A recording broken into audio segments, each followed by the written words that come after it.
been suffering from plantar fasciitis, which is a connective tissue issue in the bottom of his foot, and we think it snapped.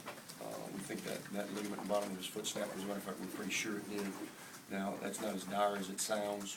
Sometimes that can alleviate some of the symptoms, if indeed it's just the one that was initially injured. So he could be back. We don't know how quickly, again, until the doctors do an MRI.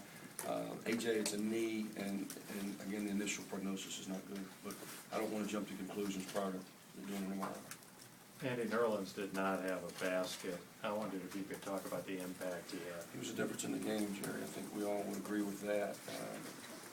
Incredible defensive presence, which we all knew prior to tonight.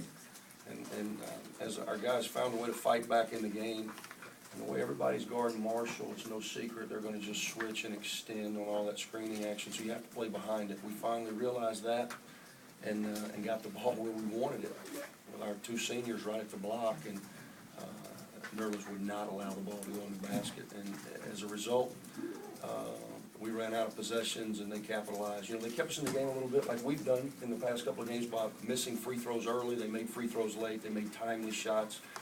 It's a one-possession game. A little contact away from the floor. We fall down. We don't get up in time. They knock down Ron Harrell. I thought hit a huge three. And then, again, we continued to attack inside with Holloway and Buckner, and Noel just would not allow the ball to go down. Andy kind of elaborated a little bit more on how they guarded Marshall. Yeah, he scored 21 points, but they made a tough one all night. Yeah, 5 for 19. I'm sure Cal can live with that. 2 for 11. Even missed 3 free throws. Wasn't very efficient. Our guard play going 10 for 38. It's not going to get you much.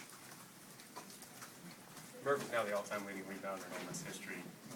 How impressive has he been to you? Well, Murph brings it every game. He's a walking double-double. He plays with great energy. He's very physically strong. He's got a nose for the ball. You know, that's a great accomplishment for him. He deserves that.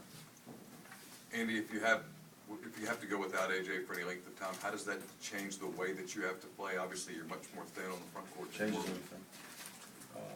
You know, we still don't know if DeMarco can come back or not.